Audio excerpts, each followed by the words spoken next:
Oh man, SB, we got to get some new music. I almost went to sleep doing that one there. But hey, greetings everybody.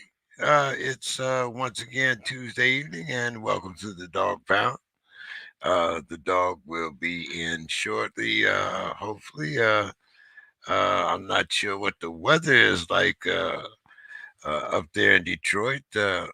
I just heard from some of my relatives that are in the Cleveland area, and they were supposed to meet me in Vegas Thursday evening.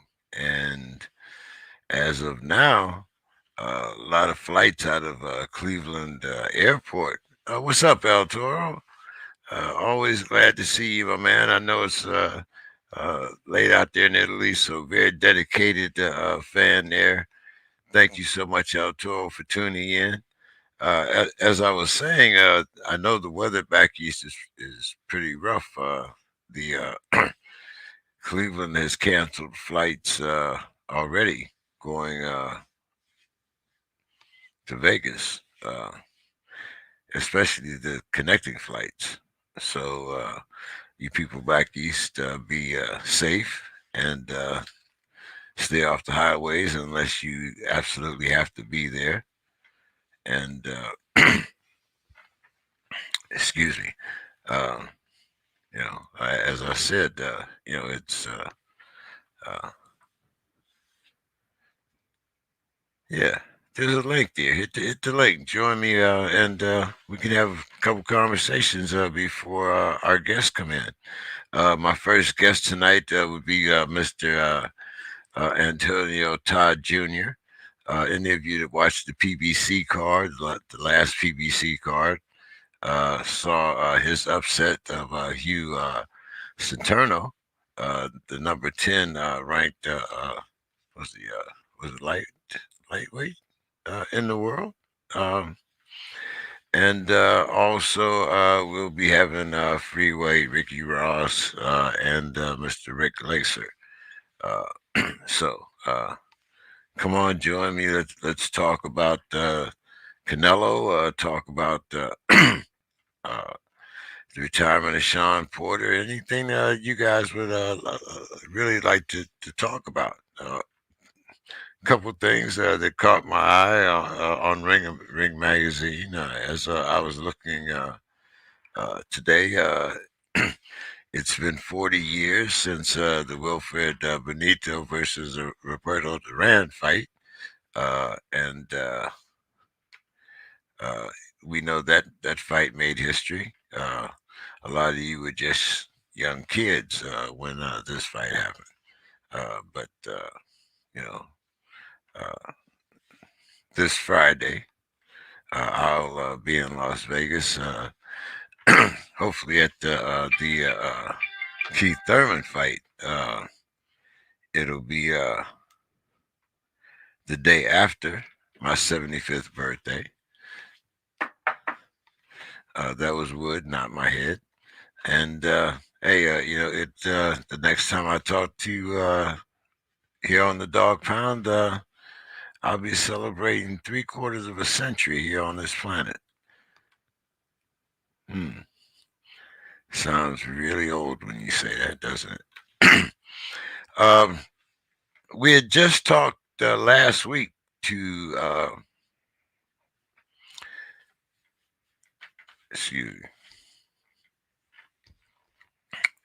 girl boxing, and we were talking about uh, the Taylor Serrano fight, and I was asking her about what was going to happen to Cruz Dezern. Well, Francine has found a fight. She'll be fighting for the 168-pound belt on the undercard.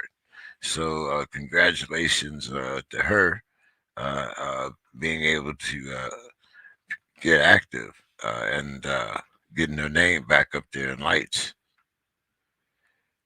Um, let's see, a couple other things. Uh, oh yeah, we do have a purse bid now, $41 million for the Tyson Fury Dillian White fight. A lot of us were actually hoping for a Fury Usyk fight, but I do understand that we have mandatories, so we're going to be doing mandatories. Um, huh. Okay. Uh, as I was saying, to discuss some of the other fights that we have coming up. Of course, this week a lot of people are talking about the Keith Thurman Mario Barrios fight. Um, one of our guests has uh, been quoted on a few YouTube channels about what he thinks about Keith Thurman and his future. And I will be asking him about that during our interview a little later. Benavidev Smith.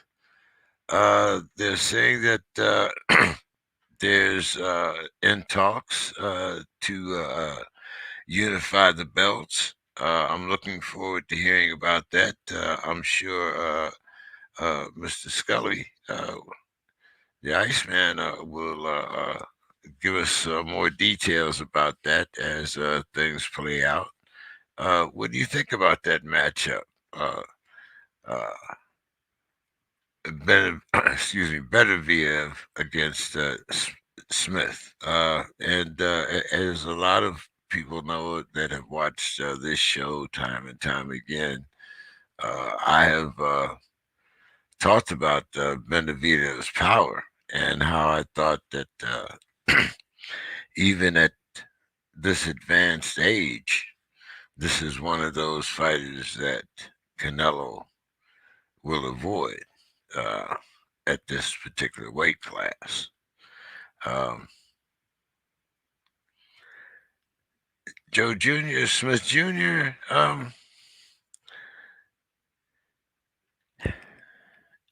this is a dangerous fight for him.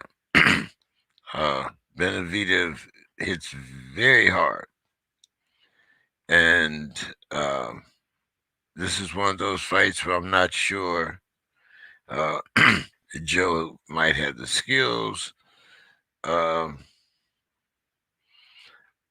let alone uh, the stamina. I understand Joe does construction work and all that, but this Benavidez has a very good body attack, good jab, and advised by one of the best, John Scully. So this is a very interesting match. But I'm also wondering now, a Joe Smith Canelo fight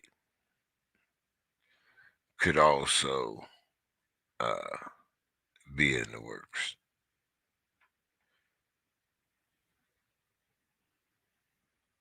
and I'm sure that it would be uh, more lucrative for him to fight Canelo. Now, this is all, of course, depending upon the outcome of a Cinco de Mayo fight between Canelo and Charlo. But let's say the money breaks down, or let's say talks break down because of the money with Smith Jr. be an alternative.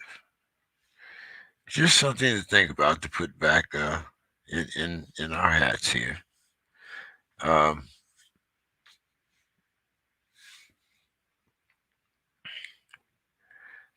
because there was also talks of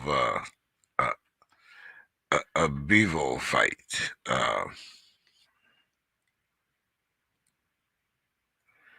So, like I said, we'll see how this plays out.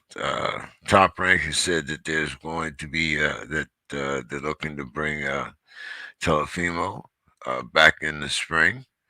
Uh,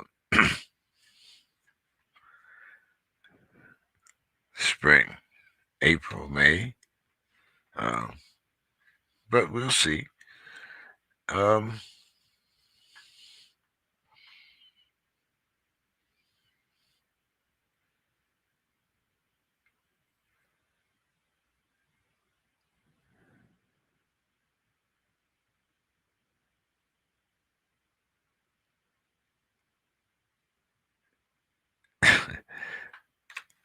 also, while I was kind of going through things looking for topics to talk about, there was a fighter that uh, was making his debut, and this is on ESPN Africa.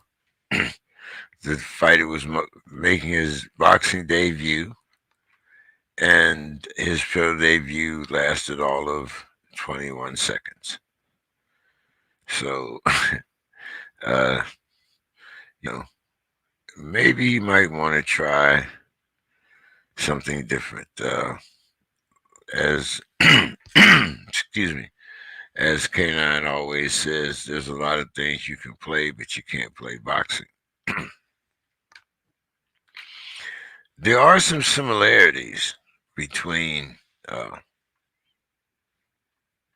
the young man that we're going to introduce tonight, his coach, and K9, which was one of the reasons why I brought the gentleman on.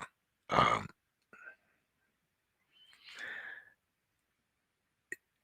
the coach, his trainer, Mr. Lionel Harris, has brought him along uh, since very, very early in his career. I think Antonio's record when he went into the fight last Saturday on PBC, the uh, Fox Sports Network. He was 19-5. Very unimpressive record. No one had ever really heard of the kid because he fights out of Atlanta, and fighters in the South do have a certain reputation of softness, so to speak. But anyway, uh, the reason why I say this is because he's taken this young man and he's closer to him, more like a father than a trainer. And when you talk to uh, Lionel, Mr. Harris, you can hear it in his voice. But the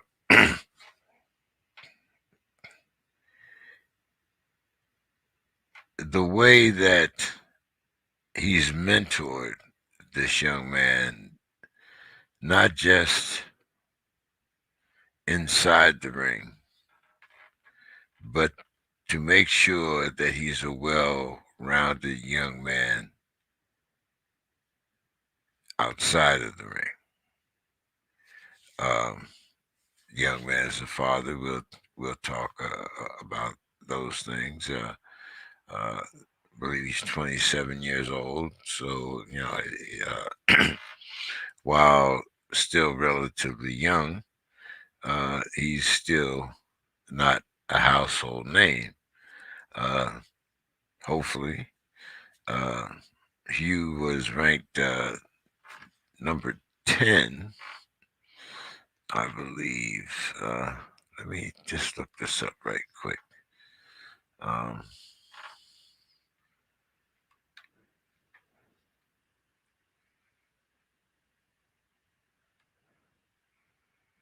I think it was Bob.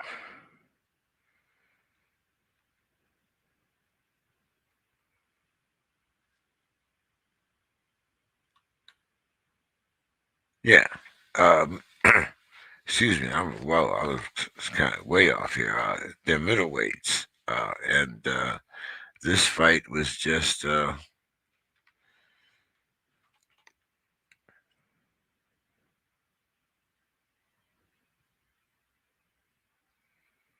January 25th in Detroit. Uh, so yeah, like I said, a relatively a stunner, and the uh, uh, the promoter, Granite Chin, we've had their uh, the head of the promotion company, Mr. Chris Taglialetti. He's been on the show before. We hope to have him back now that this is a big step forward for Granite Chin as well as Antonio.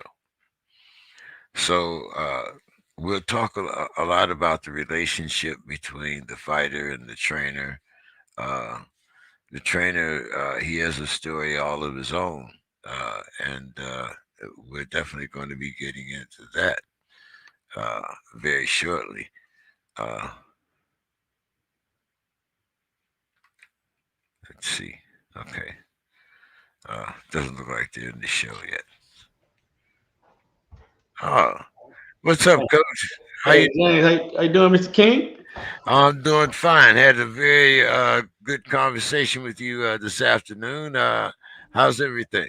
Everything's great. Can you hear me clear? Yes, sir. We can hear you very clear. Cool, cool. You're in it back down in Atlanta now.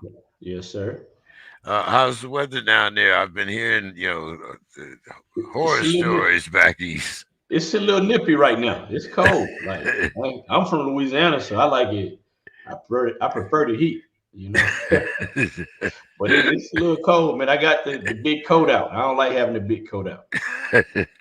I hear you. That's why I moved out here to California. Man, San Yeah, Diego was perfect all the time. yeah. At Well, least when I was there, it was perfect every day. well, you get spoiled out here. Mhm, That's the thing. I've been out here now since 2003. So now when it gets 50 degrees, I'm looking for the big coat. You know, I you mhm. know I moved out here from Pittsburgh. With Oh, Pittsburgh. 4 degrees. And now, like I said, now when it's 50, I'm looking for the big coat. So you get spoiled out here. That's the You great Charlie Burley country, Pittsburgh. Yeah, yeah, Yeah, the But great Charlie Burley. Coach, I was telling people a little bit about your story. Of course, I couldn't do it in any justice, but before we get your fighter on, why don't you give us a little background on yourself and the things that you have went through in order for you to stay in the fight game? Yeah. So I would say as a fighter, first time I ever actually set foot in the ring to fight, it was really in the army. Right. That's when I started to like I came in contact with boxing early on. by getting beat up in the fight. Man, I tell you about it earlier. I got hounded in the fight, and the guy was boxing. He was throwing straight punches and breathing, going. He was breathing. I told my grandfather, I was like, I mean, I was got in this fight with this kid, and I was explaining how he was fighting. And he said, "That's the little Patrick from around the corner. Him and his two brothers are boxers." Right. And so that's when I started going to the gym. But I wouldn't say I was fully pursuing it that way. At that moment in time when it happened, I knew I was in love with it. You know what I mean? But we didn't really have good programs around to really to help me evolve in that space and when I was at New Orleans. So that was a little bit of a problem. And but when I went to the army, that's when it started to fully flesh out. And I started fighting in smoker tournaments in Fort Irwin, not Fort Ord. We talked about earlier, Fort Irwin, Okay. Barstow, like 30 miles from Barstow. Yeah. Okay. Yeah. Yeah, so we had the smoker tournaments, and I was fighting in those, and I really thought I could go all army boxing and all this kind of stuff. You know how once you in the army, once you got it, if your job is like something like a sport like that, that's what you do the whole time. So I Yeah. was Yeah. like, I Yeah. rather do that than in 76 Charlie. What I was doing. I rather box everywhere. Or 11 Bravo. Oh, 11. When the numbers get too low, I don't like that stuff right there. Yeah. I That understand. sounds like a grunt. You know what I mean? Yeah, I understand what you mean. Hey, like we Yeah. used to, be very envious of you, special service guys, as we, Yes, sir. you know, it's like, Yeah. yeah, No doubt. So when I was as I was starting to pursue my boxing, I had cancer. I had bone cancer. I felt pain in my leg and found out it was osteosarcoma. And so they moved me out to Balboa Hospital in San Diego, and I began the treatment. I had chemotherapy, 12 months, all that. And I had left knee replacement and partial replacement of the femur on the same leg, right? And so that was like an abrupt like stop to like my boxing career, my military career, and all of those things. So I went back home and I moved to Atlanta. When I got to Atlanta, because of the leg, I didn't think I could pursue the sport really, right? Because I couldn't do things that I would normally be able to do. And I'm made up into my 30. At the time, I make it to my 30s and I get the itch, right? So I'm in my late 20s, early 30s, and I go to a pal in Alpharetta, it's like North Atlanta, and I met Paul Delgado there. Uh, and at the time, he hadn't opened his gym yet. He had just fought Paulie Malignaggi, I want to say, okay, the second time he fought twice, okay, and he had fought him, and he was getting ready to fight Ricardo Williams, a guy that I think maybe had been a bronze medalist back then. He would get ready to fight him on ESPN around that time. I'm Southpaw, so I started like moving around a little bit. So I started feeling like, wait a minute, I might be able to do that. I could just, I can adjust how I move around the ring to compensate for my leg, right? Because I'm naturally right-handed. So I was boxing Southpaw. I put the left leg in the back and try not to fall back on it too hard. You know what I mean? But then, uh, that it was bothering me. It just would never right. It just never felt right. And then it started feeling worse, and I found out that I had my left femur that derived, and they put it in. It wasn't far enough, okay. so it was starting to come out, push out against out the upper part of the femur. So I had to have left femur reconstruction. This is right around the time I started training Antonio too, but I had already knew I wasn't going to be able to pursue it as a fighter. So I wanted to kind of live vicariously through the fighters I trained. You know what I mean? So at Delgado Boxing is really where I cut my teeth as a trainer. Under Nathan Livramento, Paul Delgado, and all the folks there. And I started to learn my trade better and better as a coach, understanding better and better, using my own deficiencies in my footwork because of my leg to want to teach footwork more to the fighters. And that's kind of how I started, like, my process as a coach. You know, Now, you or furthered it. w- Yeah. when we were talking earlier, and we were talking about Antonio, you said that it wasn't it wasn't as important to you how he punched as his footwork. Yes. Yes. Now, and you've already told us about the things that you've went through, Hmm. in with your legs and whatnot. So how was it? First of all, how difficult was it to teach him footwork, or what he needed in order for him to be a better fighter? And Hmm. number two, you know, how susceptible was he when I think as you told me when he was in love with Floyd, but very few people look at Floyd has very good footwork. Very few people look at his footwork. They look at Yeah. his hands. Yeah. They looking at the shell. Everybody want to do Right. that right there. Yeah. Right. Yeah. And they don't understand. They want to do that, right? But they don't want to. They don't see the other elements, the footwork elements, the way he's able to pivot and get to the angles and things of that nature, and how he would always. I saw him on an interview with some guy, man. It's a guy. I think it's called In This Corner. He had on the Okay. white tank top, and he's talking about, he's talking about his process as a fighter, and he's talking about being smart and how he outsmarted the fighters. And then he said that if you can't pivot, you won't be able to fight me. If you can't pivot, if you can't get to the angles, that stood out to me. You know what I mean? I understood the importance of footwork through my own like trials and everything. And then, other coaches, I like Virgil Hunter. And Okay. I like the way Virgil focused on footwork. And then I even Virgil used to say the hands can catch the feet, but the feet can't catch the hands. So if you start using your hands first, it's gonna be hard for the feet to catch up. And I was listening to OG Bobby Warren do an interview, and the person that was interviewing him said, like Virgil says, the hands can't catch the feet, but the feet can catch. He said it, and OG Bobby Warren said, "Who you think taught him that?" You know, I was told him. You know what I mean? And he was laughing, because he liked what Virgil had Yeah. accomplished. Yeah. And so Andre Ward to me had like the most complete footwork in the game. So one of the early things I showed him was this: look at Andre Ward, watch him shadow boxing, right? So we used to be on the ladder, doing ladder drills, doing pivot drills in the ring. You know how you put something, you've been around. So you put like something in the middle of the ring and you step in and then you pivot and you step and you step inside pivot, outside pivot. So we used to do things like that.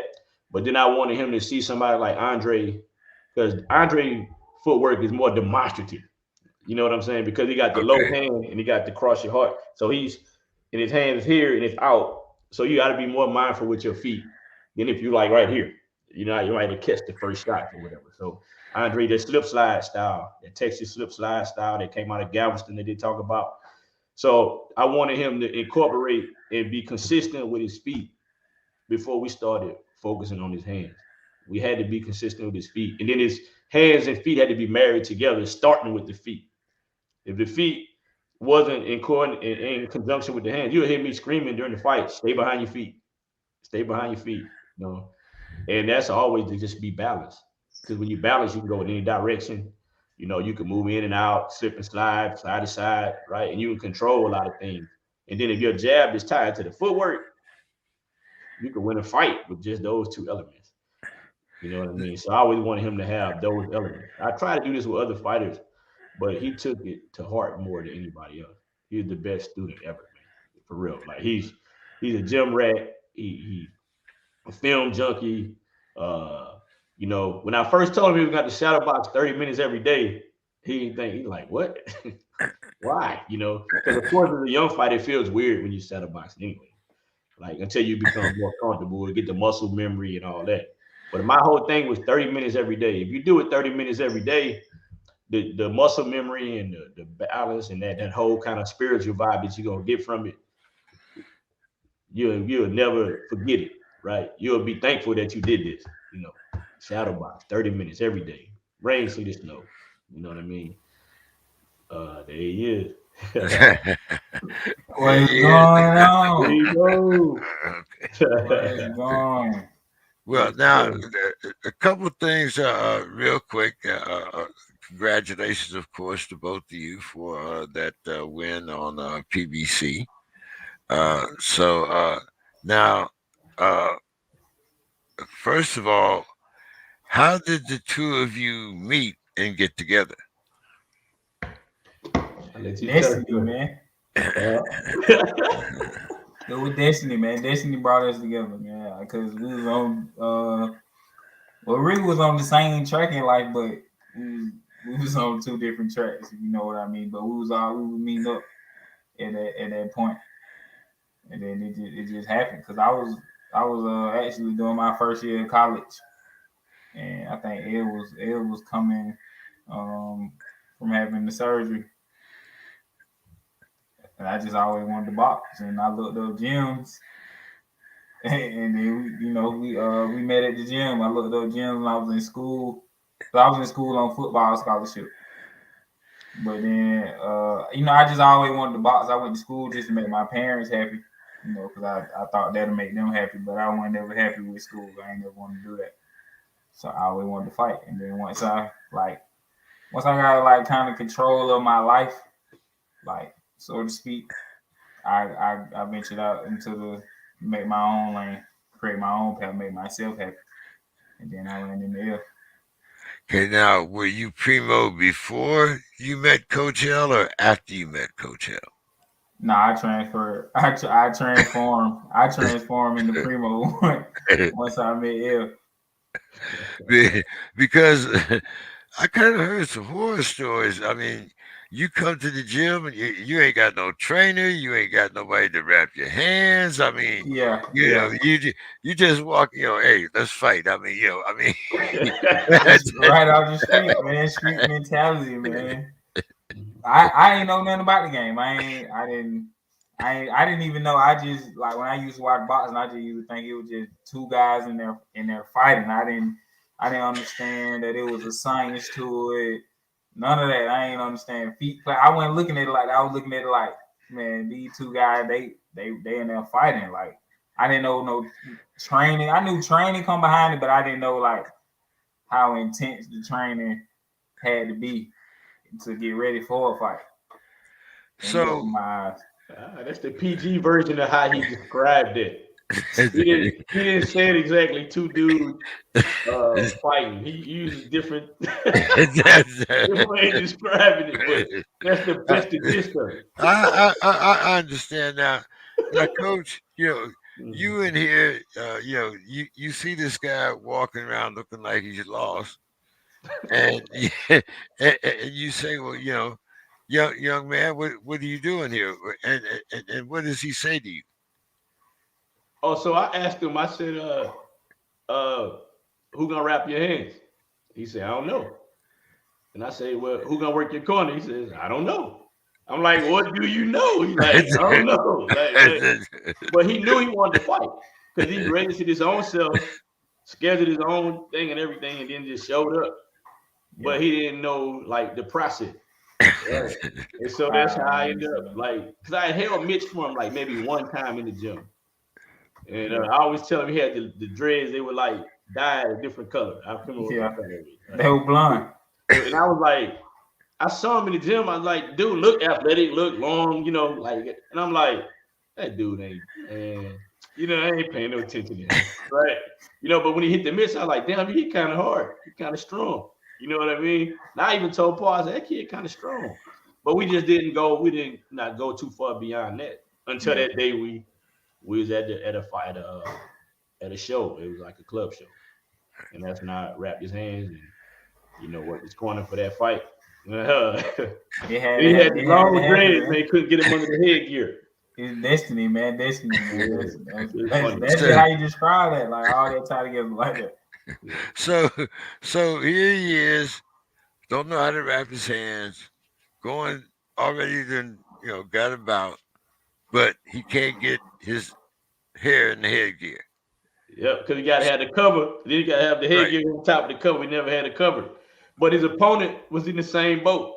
Neither one of them had nothing to cover their hair, so their hair is flying, sticking all out the headgear. And so after the first round, they called the fight.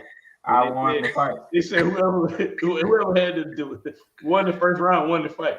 So that's his first official win. Yeah, You know,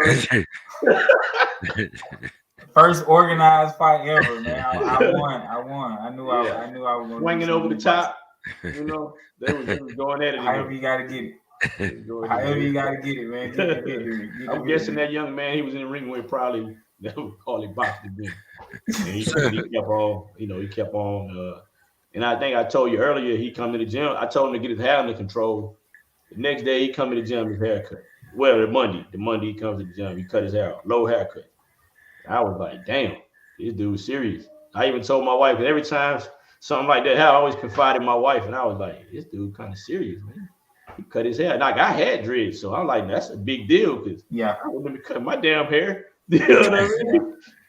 And he cut the hair, man, and then we worked out. We trained that day. Of course, he didn't get a chance to use the gloves. You know, it's all about footwork, baby.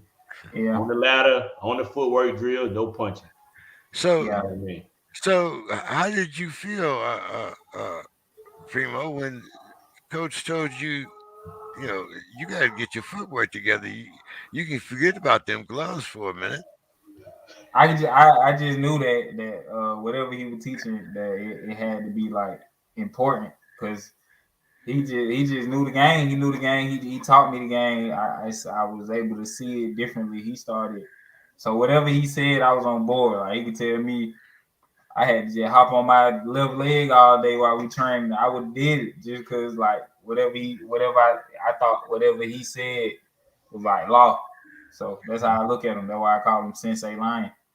I Now, treat it. now, when you mentioned that you had went to school on a football scholarship, Yeah, I play so receiver. so okay, so you got a little speed there too, huh? Yeah. Yeah. Okay. Yeah, I ain't All too right. slow. I ain't too slow. Okay. All right. I do a sports program on Thursdays. So Oh yeah. you know Oh yeah.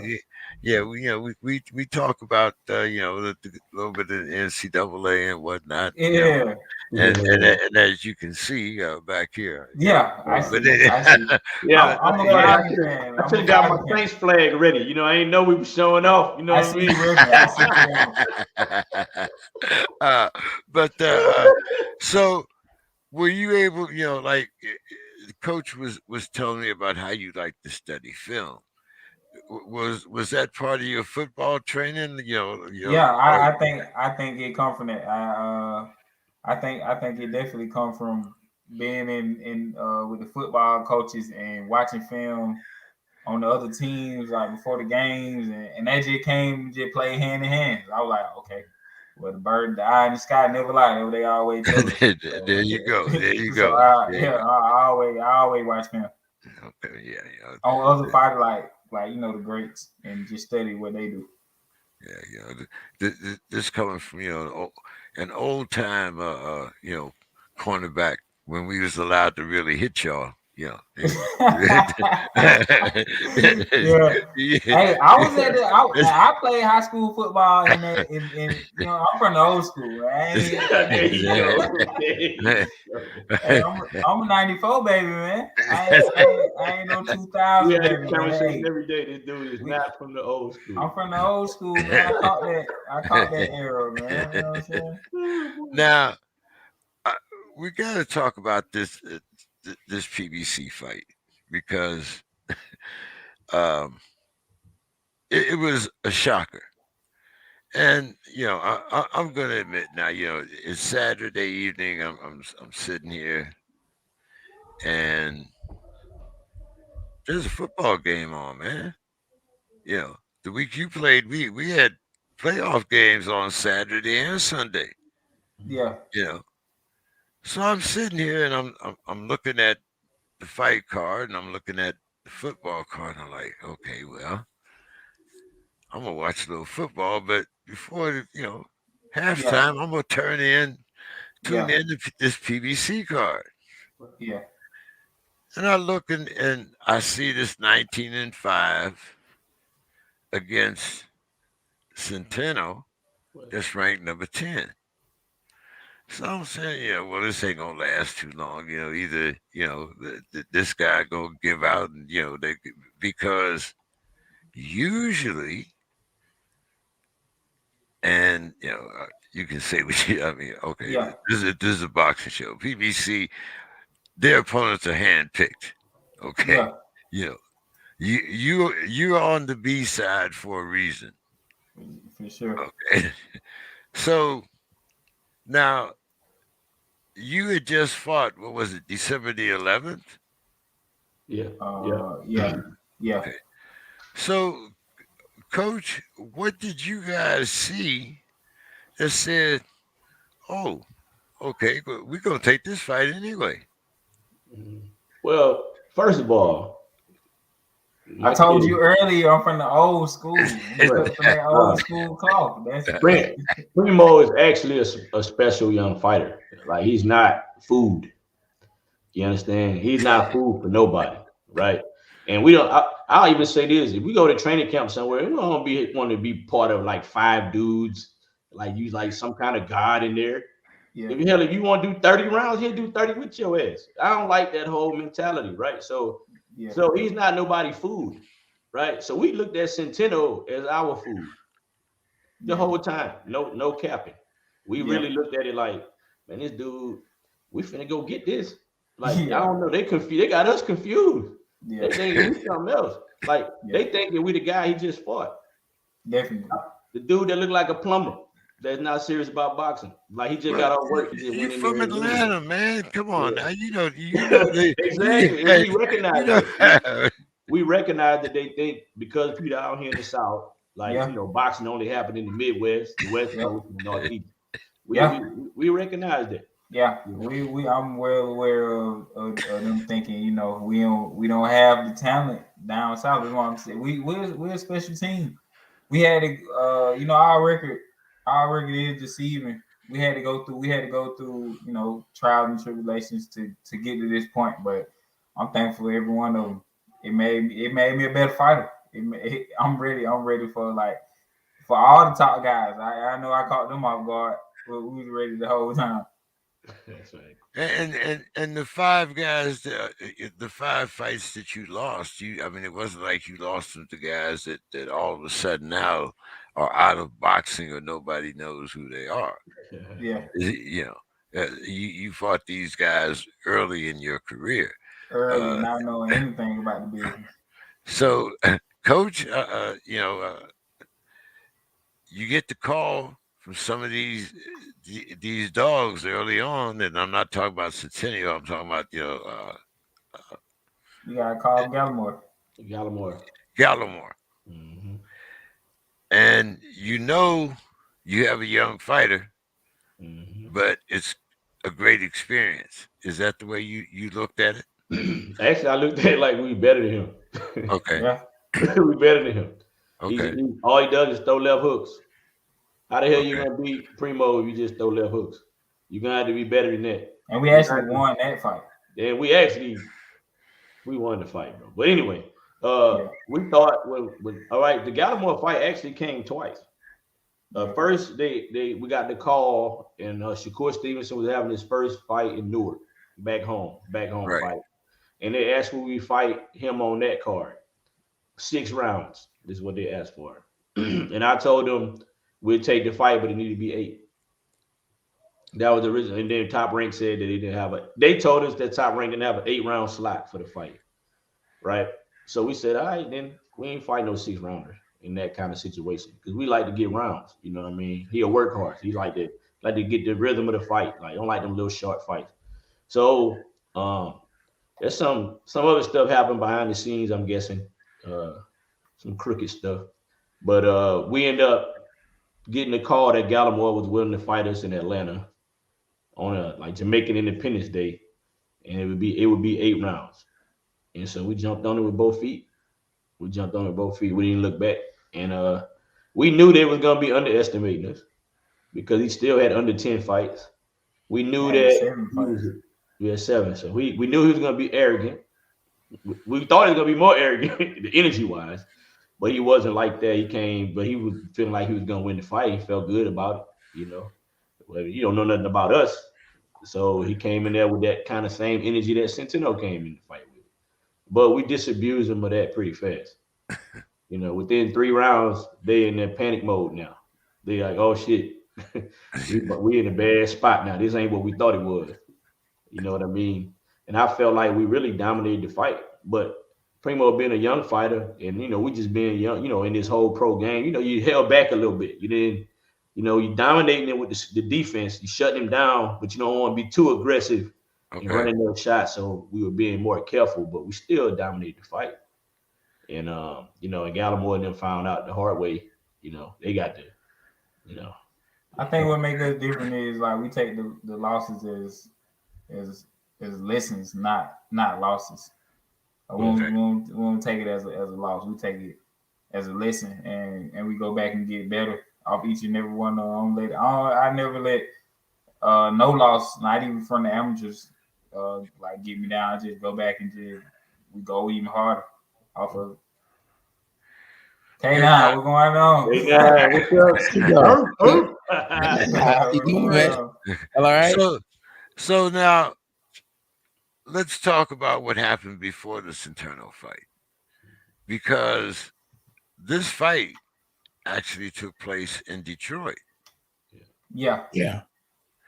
And you guys trained at Tony Harrison's gym. That's my dog. Yeah, we shook out there on that Thursday. We just shook out there. Yeah. Okay. But, we trained in Atlanta where we're from, but we came up and then we shook out at his gym Thursday night. But they tight, man, because he went to camp. He was in Harrison camp. Yeah, I was in camp with T. So before he fought Charlo the second time. Yeah. Okay. So that's where the relationship comes from. Yeah. Well, y'all see the champ is here, so yeah, I got to give a few words. I mean, sure. I don't know. I know you're up there in Detroit. You look like you got earmuffs on, but I guess them is new headphones. But that's all right. No, tonight I heard it's about to get like 30 feet. Yeah, you good? Y'all good? Can y'all hear me? Yeah, Yes, sir. Yes, sir. I can hear you, brother. Yeah. Boy, when you listen, I wasn't able to stay to watch the fight. When I looked up and saw you, you made the upset. I said, "Oh man, look, he wasn't playing." Oh yeah. Nah, I ain't come to play around. Yeah, you look focused though. You did look focused. I saw that. Yeah, nah, we locked in. Yeah, we got it locked in. They had us in the dang on kitchen. What you mean by it that? Was cold as a mud. It had like you could see your breath in the air. You know what I mean? It's like he was warming up with his jacket on, man, with a coat. Yeah, it was terrible. Hey, listen, I know the feeling. Nobody think you gonna do it, and then you do it. You know what I'm saying? Yeah. So, I know about it. Ain't nothing wrong with being the underdog, as long as they got dog in the back of the under. Exactly. I don't mind being the underdog. No, listen, you get opportunities like that. You just gotta be ready. Exactly. You see, we got war on our head, man. We are ready. Shout out the great Marvelous, man. Yeah, exactly. But y'all ain't from Philly though. Wasn't he from Philly? Well, we from Atlanta, but he's from Massachusetts, Brockton, I think. Brockton, Mass. Massachusetts. But he fought a lot of the great Philly fighters in his career. He had to leave out of that market and go, and he fought Willie Monroe and all those guys. So you get that Philly feel from him because he fought all them great Philly fighters. Who fought Willie Monroe? You did? No, Marvin Hagley. He was talking about Marvin. Yeah, we said that's why we wear the war hat is honoring Marvin because he used to have war hats all the time. So we love that guy, man. Respect his brand. So what's next? Do they want a rematch, or are you about to move on? I mean, what's the word? What's the deal? Well, they haven't said anything to us about the rematch. If I was them, I wouldn't want it because it's gonna be worse next time. And they want a rematch. We can do a rematch. They called it an upset. I understand why it makes sense. Yeah, but I'll just say my kid's a better fighter. He's better than him. He was better than him when they signed the contract. They just didn't know it yet. Okay. They don't know it now. Then God bless them. You gotta love Detroit though, because you come here a lot of times you're not supposed to be the A side, and it's a close fight. Even if it ain't a close fight, they normally give it to the other guy, the guy that's supposed to be the A side who's being promoted by the promoter. Exactly. You gotta love it in Detroit that they I love Detroit. I love Detroit, man. And that's Bro. like Same home with that. Yeah. I tell you, man, I don't want to like. We won the fight, so I don't want to admit it. But they had a 95 card there that was atrocious. wow. Yeah, somebody had to fight even, man. I mean, if I couldn't find 2 rounds for Centeno, I had to find them. I had to dig for them. You know what I mean? And we're not a delusional team. You know, we're not gonna say we're something we're not because that's not healthy. So one of the judges had a 95. Yes, sir. Oh yeah, man. Listen.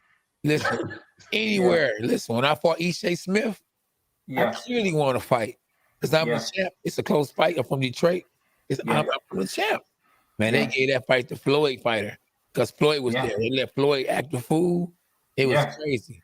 I already know how it go in the boxing game. I'm well aware now. Yeah. Oh yeah. But the good thing, listen, you got it, and I'm happy for you. Oh yeah, I love it. I love it. What's next? Something bigger. I want to go bigger. I want to fight the big names. Yeah. Make sure, because listen, I know you he was rated, so you should be able to take his spot. If not, you don't get his ratings. Make sure you make the right move. Because I used to tell Grady Brewer all the time, Grady Brewer go out there, man, he have a messed up record, but he'll go out there and shock the world, beat somebody with a great record. And the next fight they call him, and he'll just take anything just because it's okay, now I gotta take the fight. I was like, no, bro. That ain't the right fight. Yeah. He right back to where he came from. Yeah, no, we well aware of everything. I got management, I got you know what I'm saying, I got overheads, I got you know what I'm saying, I got OG right here. We on top of the game. We on top of everything. We're not gonna take any like we also, we used to take fights higher than his weight. Like and I mean, it was just way too high. You know what I'm saying? Yeah. Or we took fights when he couldn't go down, couldn't fight at 54. Yeah. And we took fight when we fought at 54, but we was drained. You know what I'm saying? Because he'll take it as they come fighter, like take them how they come. But we had to be smarter with his career because he's a real talented and hardworking kid. So we want to protect him and stop taking these chances that don't make sense. You know what I mean? Now, don't get me wrong. Some of the early chances we took, allowed him to have access to different training camps and different fights and all that kind of stuff. So he's under the radar, but there are people that know who he is because we missed out on 8 fights this year. We signed contracts on 4 of them. Okay. But what happens is they see the record, they accept the fight, then they start looking into him as a fighter. And they go, hell no, we're not fighting him. That's pretty much what happened almost all year. You know what I mean? So somebody know that he's not an easy day at the office for nobody. So you want to keep your guy undefeated, so you avoid him. Some of them lost anyway, trying to avoid him. They lost to somebody right after. You know what I mean? But because he's talented, great defense, great jab, in great shape all the time. Yeah. It's not gonna be an easy day at the office. Right. That's good, man. Yeah, keep up the good work. I definitely wish you the best. Man, you supposed to told me before I left, like K9, I know you ain't about to go nowhere. I'm about to push this sport. I ain't even see you in there, bro. I didn't see you. I saw you, man. I saw him. We were so locked in. Man, for the fight. Yeah, I got you. No, you gotta stay focused. No, you gotta stay focused. I wouldn't let y'all chop it up, man. I'm still jealous. I'm jealous anybody that had a chance to break bread with Emmanuel Stewart. Yeah. Pick his brain about the sport. You know what I mean? I always want to talk to the people that I could learn from. You know what I mean? Coach, we're going to have to get you back on, Coach. Absolutely. Even before y'all find out about the fights, we can just sit down and chop it up, talk a little history and whatnot. I mean, hey. No doubt. OG know everything. I'm old. I love the old school. I love the old school fighters, man. That's why I like K9 when you fight, man. Old school throwback. Who you want to fight? Bring them on. Let's get to work. You know what I mean? Yeah. I was watching. I had both eyes peeled when you fought Corey Spinks both times. I was paying close attention. Man, I'm 48. You 48, right? You know what I mean? Yeah. So I see it, man. I love the sport. I just love old school fighters Yeah. And I love, because right now in the game, nobody want to fight. Everybody's trying to stay undefeated, but they don't want to fight. Nope, And it's nope. hard. It's getting frustrating to even watch it. But you know what? The crazy part about it is like fighters will fight each other if their stock will go down if they lost one fight. Then like MMA, you lose one fight, your stock don't go down. Exactly. Yeah. But in boxing, your stock go down. So you got to get to a point where your stock don't go down when you lose a fight. So what? You lost a fight. If you fought good, you should be able to get another big fight. Exactly. Yeah, that makes sense. I definitely feel the Stock same. will definitely go down these days. Well, Coach, why don't y'all tell us where we can find you on the web? And I know you got Instagram and all that good stuff. Why don't you tell us where you are on social media? And we look forward to having you back on the Dog Pound. Okay. Well, Primo got all that stuff, man. I don't have none of that. L from the old school. For real. I have nothing. He don't believe in social media. I'm like, I got that. Yeah, he don't believe in social media. But you can find me on Instagram at Antonio Todd Jr. That's my Instagram handle. On my Twitter, you can find me at Primo the Great. And, Primo the Great. Love it. Primo the Great, man. I always believed it. I always believed it. Man. Yes, sir. Yeah. All right, gentlemen. Well, hey, it was good having you on the show, man.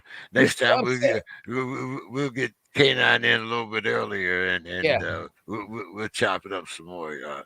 We appreciate it all, though. No, I appreciate you, man. Appreciate you for shouting out my young fighter. Really appreciate you. Work hard. Definitely, man. Definitely. Yeah, you got to come back on. We got to bring him on. We should bring him on next Tuesday because I ain't get a chance to really chop it up with him. I love to. All right. Well, hey, next Tuesday, y'all gonna be around? Yes, sir. Yeah, for sure. All right. Might even have some fight information for you or something. You never know might fall in your lap. All right. Okay, my man. We'll talk with y'all next week. You gotta have on a black war hat. A black war hat. Oh yeah, for sure, man. For sure. All right. All right. Thank you, man. Appreciate it. Yeah. I'll be in touch, Coach. All right. Thank you. Yeah.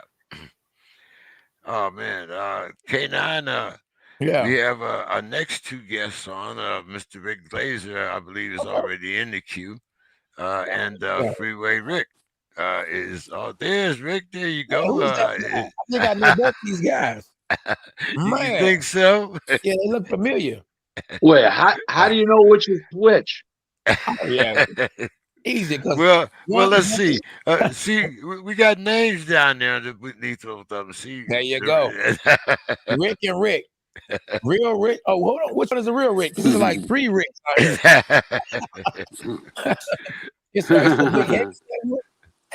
These 2 Ricks right here. How y'all doing? Greetings from all right. San What up, Diego, K9? gentlemen?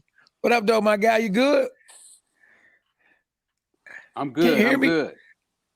Oh yeah, I see you got the big. I hear you. I see you got the big truck. Huh? You went and got you a big truck. Oh yeah. I done had that a couple years. Okay. I just ain't been running it. It just been sitting, idle. Okay. Yeah. You don't want to run that boy unless you got the meals, some type of meals you had. Cause boy, it's a gas guzzler. Man. Well, K9, I'm gonna kind of make my little part here kind of short and sweet, and then I'm gonna turn it over to you. Yeah. Because I got 3 questions for each Rick. Now, and I'm gonna start with Mr. Glaser there. Rick, after I talked to you this afternoon, I went on YouTube and I was looking up some of the videos that you've done, especially those within the last 6 months or so. Mm-hmm. And there were 3 that really caught my attention for various reasons. Mm-hmm. And the first one was your prediction about the departure of Dan Raphael from ESPN. Mhm. Give me 5 What? minutes. Where did you get such an insight when Dan had been a staple? I mean, he was the Happy Humphrey to Joe Palooka. Well, so I announced whatever year it was. I announced it the previous summer that next year when his contract was up, they were not going to renew his contract, and Right. he went and This was told everybody. 2020. Right. Okay. So they weren't going to renew his contract in 2020. I said this in 2019, I believe it was, and I might have my years wrong, but whatever. So basically speaking is that I knew he wasn't getting his contract renewed. I said so. He went and told everybody I didn't. That's bullshit. That's not true. Glaser don't know. And I had the goods, and that's all there is to it. And I'm in a good position in life where I can trade information with people, or I can give them information that can help them, and they give information that I would be interested in. And they know that Dan Ray Fiat are dire enemies, and I actually like it that way. I wouldn't want him as a friend, so I'd rather have him as an enemy. And he was gone. Dan has done some really attempted to do some very nasty things to me over the years. It cost one of my fighters a lot of money back years ago, about 75,000. He's just a bad guy. Can't help himself. And I had the last laugh again. So that's just the way it ends up. Now, the second was, I think this was also from 2020, Hmm. was when Deontay Wilder fired Okay. Oh, can I just Mark interrupt, Breland. Go ahead. James? Can I just interrupt you? My Dan Raphael thing was not a prediction; it was a fact. It wasn't like I would say, "Oh, he's going to get released." No, no, no. I was a statement that he was getting released. There's a difference between a prediction. A prediction is like an opinion. This was Right. solid information. Okay. And you pointed out that he wasn't an insider like a Steve No. Kim or No, Steve Kim's a boxing insider. What that means is Steve Kim goes to the gyms. He talks to the promoters and they tell him the business and what's going on. They don't tell Dan Raphael that. They just give him information and put stories out. So, it's a big difference. Steve Kim is an insider. Mike Coppinger is an insider who now has that ESPN job. Steve Kim did have the ESPN job. He left and then Mike took it over and he's a boxing. Those two guys are boxing insiders. Dan Raphael is not a boxing insider. and he wasn't able to catch on in any of the minor uh, circuits that he tried because I think the last I heard he was trying with Boxing Scene or one of Yeah, those. those pay $60 an article. He went from this huge job, big time job, from the top journalist in boxing as far as pay goes to being a minor leaguer pretty instantly. Now he's got his own little website going on where he sends like a newsletter out on a website. You pay a prescription every month, but all that stuff is like secondhand information he's passing out. Guys like me know it before he knows it. So, and I'm not a journalist. I'm just in the business 31 years. Now the second one, as I was talking about, was when Deontay Wilder fired Mark Breland. Mm-hmm. And you had some pretty stern things to say about that. And Mm-hmm. now, I also, thought that he had no business firing Mark Breland, but Mm-hmm. and we've just talked about it on the air many times. But Mm-hmm. you had an opinion about that. Sadly enough, in this day and age, uh, you got in a little controversy. Mm-hmm. We'll talk about that later. But uh, kind of take me through, your inside opinion of the releasing of Mark Breland, even though I believe you said in the same interview that you thought Malik Scott was a competent trainer. Oh yeah, no. Malik Scott's a very competent trainer. It was nothing to do with who was the better trainer. He released him because he felt that he did wrong by stopping the fight. He claims he spiked his water, and he came up with all these kind of crazy excuses and encroaching Mark Breland's excellent integrity for his whole life. Everybody knows Mark Breland. They don't think Mark Breland's wonderful. They know Mark Breland's a wonderful guy. I would never do these things, and he stopped the fight to basically save him from further punishment. But there was nothing about Malik Scott that was negative. I'm a big believer in Malik Scott as a person and as a trainer. He's very competent. But what Deontay Wilder did goes back to integrity, making up all this crazy stuff. He shouldn't have stopped the fight. He didn't have. He shouldn't have. He. I wanted to go out of my shield. He spiked the water. He was in on the other team. They paid him off. I mean, all this stuff was crazy. Right. And the truth of the matter is, one had nothing to do with the next. Deontay Wilder hired a quality guy, even though he never trained fighters before. He was an excellent boxer. He's been in many big time training camps, and Malik Scott was ready to train professional fighters at the top level, even though he hadn't done it. And I still believe that to be the case, even though Deontay didn't win. He wasn't beating Deontay Wilder. Wasn't beating Fury. I said it from the beginning. Okay, that there's no way that this guy beats this guy. This guy's too slick, too smart, too big, too much jab, knows when to hold, knows when to use range, knows when to step in, knows when to step around. The guy was born with the name Tyson Fury. His family gave him that name. His last name is Fury, and his father said, I want to perfect. Father was a fighter, his uncle was a fighter, and he said, I want a fighter for a son. If he wanted a brain surgeon, a brain for his son, like a genius, he would have named him Einstein Fury. Okay? He named him Tyson Fury because he wanted his son to be a fighter, and he honed him since birth to be a fighter, and he's a great fighter. There's no question about that. He is a fantastic fighter. I heard he named him after Mike Tyson. What's that? I'm sorry? Yes, I heard he named him after Mike Tyson. Yes, it's 100% fact. The father loved Mike Tyson. He says, I'm naming my kid after Mike Tyson. I mean, come on. Yeah. So I'm surprised he didn't name him Tyson Mike.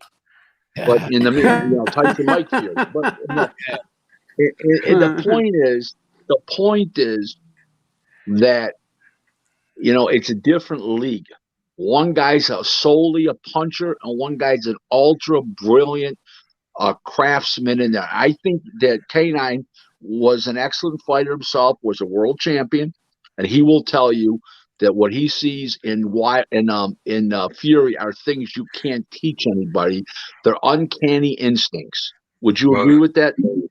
Well, K9's been at Cronk Gym with both of them, so K9's an excellent judge. Now, my third question, and this kind of goes along with, not with, but it's part of the decisiveness, because you talked about Fury and Deontay. Now, the second, and I believe this was just maybe a few weeks ago, when you made a very definitive statement that Al Heyman was bad for boxing. Oh, I've said it for years. And I agree when you say, that we no longer have the best fighting the best, that, everybody's trying to protect their O and things like that. But this is another kind of, your answer was very controversial, and it'll take me into my fourth question, but can you go ahead and kind of elaborate on the Al Heyman being bad for boxing for our audience? The best don't fight the best. Too many phony fights that people don't want to see. He's had now multiple networks that don't even want to hear about boxing anymore. Okay, I mean, don't even want to hear about NBC is one of them. CBS is another one. They don't want to hear about boxing. Okay, he's got Fox and FS1 right now, and Showtime. Well, FS1 and Fox are the same thing. Okay, but he's got Showtime and he's got Fox, and he'll burn those bridges. And he's putting on crap shows that should never be pay-per-view. Those okay, I mean Ortiz and Charles Martin pay-per-view. It's not even an opening bout on a pay-per-view show, let alone a main event. Forget about it's $39.95.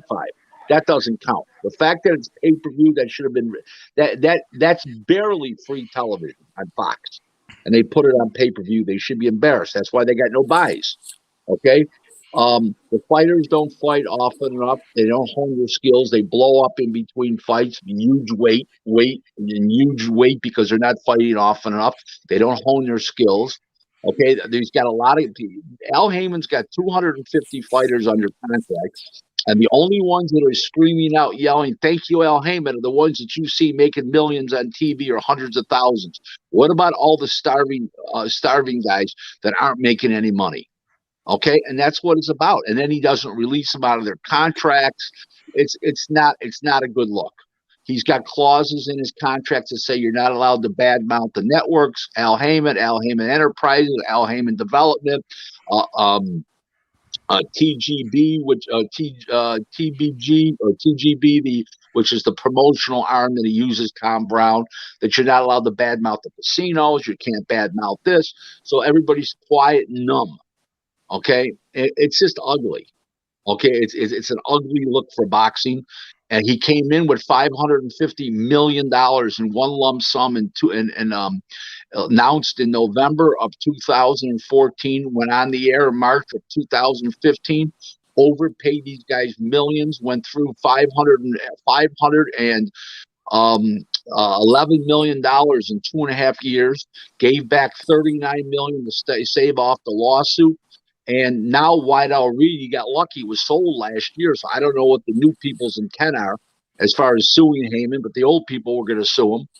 The company, the overall Wydell Reed, the equity company that put up the money, I don't know what they're going to do because they were sold to an Australian company called McGuire's. So I'm not really sure what their intent is, but the whole thing is ugly. He has never done anything for boxing that's positive. He had a positive that he could have done, and he didn't do it. Okay, and you can't run a business. He's got no corporate officers in his business. He's got one guy, Tim Smith, his director of communications, basically a spin master, a blowhard horn for him. He's got no people around him that are anything but yes men. Everybody yeses Al Heyman to death. They're afraid of him. I worked with Don King for 13 years as a go-to guy. I never yesed Don one time, and nobody was looking to get rid of me, even though I didn't work for Don. Don was a client of mine technically because I was a subcontractor, but Don didn't get rid of me. So you got to stick to you. Yep. Let me say something, Rick. Now. Hold on, K9, because I'm gonna turn you over to all of them. I'm gonna give 3 questions to Rick. Let me say one thing. Now, Al Heyman came to the game and he changed the game. He started. Hold on, because that's gonna lead to other things. Like I said, I'm gonna turn them over to you, and you can do all of that because you the fighter. K9, I welcome all your questions. Just let James finish his first. If not, we'll be all confused. Go ahead. Yeah, no, James will beat me down if I don't. Well, we keep this up. Rick won't be a vegan anymore. He'll be so confused.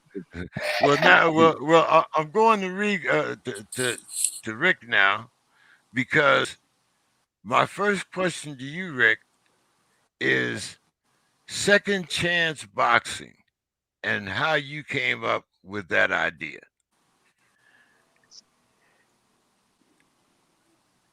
Can you hear me, Rick? I don't know, Rick. You broke up a little bit. I heard you say second chance boxing. Yes. I heard you say second chance boxing. Second chance boxing and what it meant to you and how you came up with that idea. Well, I got a second chance myself. When I went to jail, I got a life sentence without the possibility of parole, and at times I thought that I would never get out of jail. Um, and literally, you know, some of these guys, they put everything that they have into this boxing, and for them to have one loss and to be out of the game, I think is unfair, you know, because anybody can get a lucky punch on one night or have a bad night. You know, I know some of these guys, they go in the ring and they fight with broken hands the night before they go to the fight because they need money.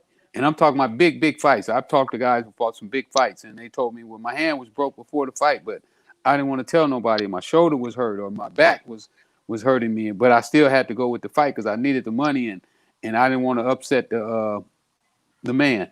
So I felt that these guys deserve a second chance, you know, just because.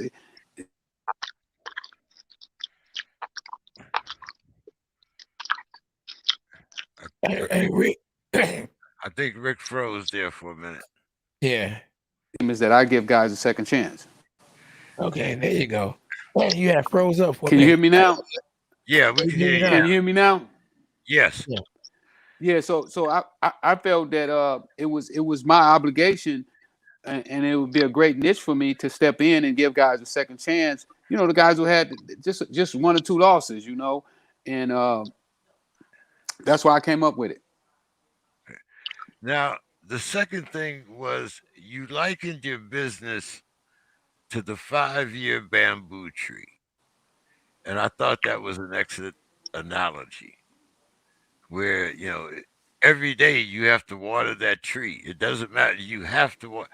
And you use that as kind of your business principle. You want to talk a little bit about that? You be doing your studying. You be doing your studying. You ain't playing. Yeah. Well, I don't just look at boxing that way. I look at life as that way. You know, our life is a development in progress, and sometimes you can be developing and nobody will recognize it. Just like that bamboo tree. You know, when the guy's watering that bamboo tree. I got that saying from Les Brown too. By the way, I didn't create that. I got it from Les Brown. And you could be watering that tree, and everybody be looking at you and think you crazy. And then one day, 5 years later, it pop out the ground, and after it pop out the ground, it go 20 feet high. So you say, did it start to grow the day that it popped out the ground, or did it start to grow when the guy first started watering the plant? And nobody really knows. Nobody really knows. But one thing we do know: if you stop watering and stop fertilizing, it's gonna die. And the third was Rick the Motivator. Well, all my life, I've been able to get guys to do more for themselves than they were doing without me being around. I'm kind of like a cheerleader. You know, I don't mind being a cheerleader. I don't mind letting somebody stand on my back, giving somebody a boost over the fence, opening the door for them. You know, I don't mind doing those things, and I don't feel like those things make me less than a man. I still feel like that I'm who I am, even if I do that. Even if I carry somebody's suitcase for them, or if I clean their car out, it makes me no less than a man. You know, I can remember when I was in prison, and my money was low. And what I did is I saw that they were paying people to clean cells, and I took it up on myself to start cleaning cells just so I would have the money that I needed so that I didn't have to worry about anybody sending it from the street. I felt it was better to work for it no matter how grimy, how belittling the work is. It's better than begging. You know, I'll tell you a quick story here. You know, I know you learned how to read in prison, Rick. And when I was in Milan, Michigan, one of the ways that I made money was to teach inmates how to read. So I kind of, you know, like. It was somebody like you that taught me. See, it was somebody like you that taught me. All right, K9, it's all yours. The floor is yours, my man. Wait, can I just say something? Guys, can I just say something? One thing. So this is what effect Freeway's had on me. So I was around Freeway for 3 days in San Antonio in October, and I saw he was a vegan, and he was telling me about being a vegan. So what am I eating now? Last night I had lentil soup. I was in a restaurant. I had spinach and garlic. for my main course. A plate of spinach and garlic. My wife was eating pasta with sausage in it and meat of all types, and I'm changing my lifestyle. So Rick is a great motivator, and I think he's got a real telling effect on people. General rule. Yeah, I just had a bowl of red lentil soup, Rick. It's go ahead, There you go. go ahead, K9. Oh no, what I was gonna say is Al Heyman. You know, you were saying like how Al Heyman is kind of bad for the boxing. Well, Al Heyman came in though, he kind of changed boxing because you know fighters wasn't getting paid the money they be getting paid now. So he made guys like Jay-Z got into boxing. He made Jay-Z bring that bread. So if people start competing about who gonna pay the most. So fighters start making more money. Let me explain. Okay, you're right about the statement you made. Okay, not a question. He was playing with other people's money. He basically defrauded an equity company out of $550 million is what he did. It wasn't his money. It wasn't a TV network's money. That's what he did. Yeah. Okay, and let me ask you a question, Kanan, because I know you're a very smart guy. You've been around a long time. You're very smart. Nobody's ever accused you of stupidity. You ready? Yeah. Whatever happened to the foreign TV money from all these big fights he puts on? The fighters don't see that. It goes right in Al Heyman's pocket. Nobody knows about it. Thank you. Yeah. But listen, a fighter is about time the fighter ate. They finally started making some money. So many years. But there was, whoa. It wasn't developed money from, okay, it wasn't money from the TV network. It wasn't money from pay-per-view buys. It was fraudulently gained. The money's gone. Now they're not making shit again. Okay, now you're missing this. Listen. The guys that get paid the money, like for instance, Andre Berto and those kind of guys, they don't care. They already got their money. They done bought houses. You ain't saw Andre Berto since.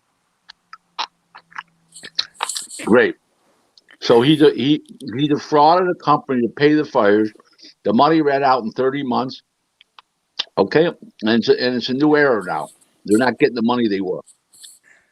That's all. And then you know when he actually ended up getting Floyd Mayweather, he got Floyd Mayweather like $200 million to sign with Showtime, and that was unheard of. So it wasn't $200 million to sign. It was $25 million guaranteed per fight for 8 fights over the period over the length of the contract. Nobody wrote him a check for $200 million. That didn't happen. It was a guarantee, okay, versus the pay-per-view buys and the gross income. Messed something up. I touched it because it ain't talking no more. Okay. Well, I know what I read. I read 200 million. That's what I read. Well, I explained to you what the 200 million meant. It was a guarantee. It wasn't a signing bonus. And I know, listen, and like I say, I'm just speaking of what I see and what I know. And Mayweather wouldn't have got the money he got if it wasn't for Al Heyman. In one fight, he made like $400 million. Let me rewind that. $400 million. And it wasn't because of Floyd, because I don't think Floyd is that bright. I don't think, you know what I'm saying?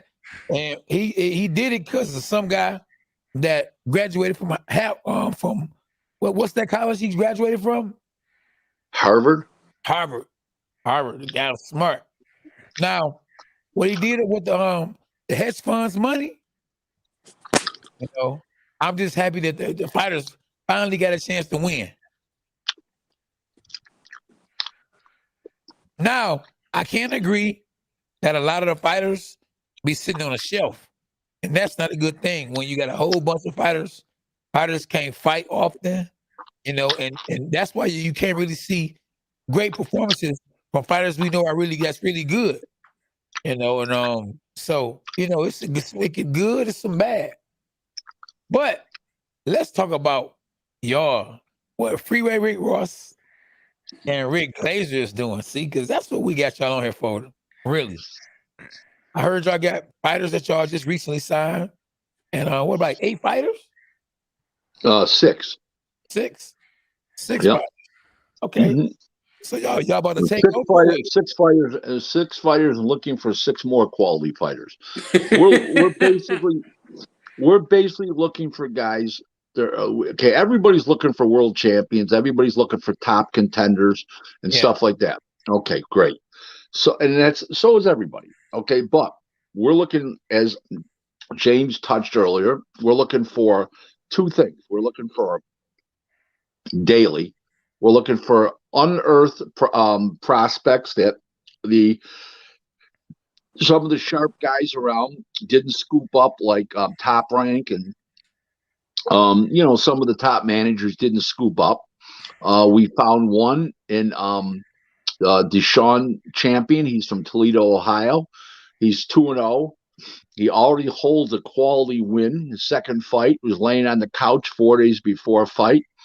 He's a 47-pounder. He went to fight a left-hander who was 5-0 with 3 knockouts, and he walked across the ring and he knocked him out in 3 rounds. And they asked him, he was giving up weight, 8 pounds, 4 days notice, sitting on the couch. Now, he was in the gym, but when he got the call, he was sitting on a couch. He didn't know he was fighting. 4 days later, they drove across from Toledo, Ohio to outside of Washington, D.C., and he knocked the guy stiff. In a guy who was 5-0, had been a good amateur. He was away for a little while. Went away to college for a little while. Don't get me wrong, but basically, Freeway and I were very impressed about him, about his character, what he said to us on the phone. We didn't even meet him in person. We just liked his character, liked what he had to say. I talked to people at the fight. They said he was a really good prospect, and what I liked about him, and I conveyed this to Freeway, is 2 things.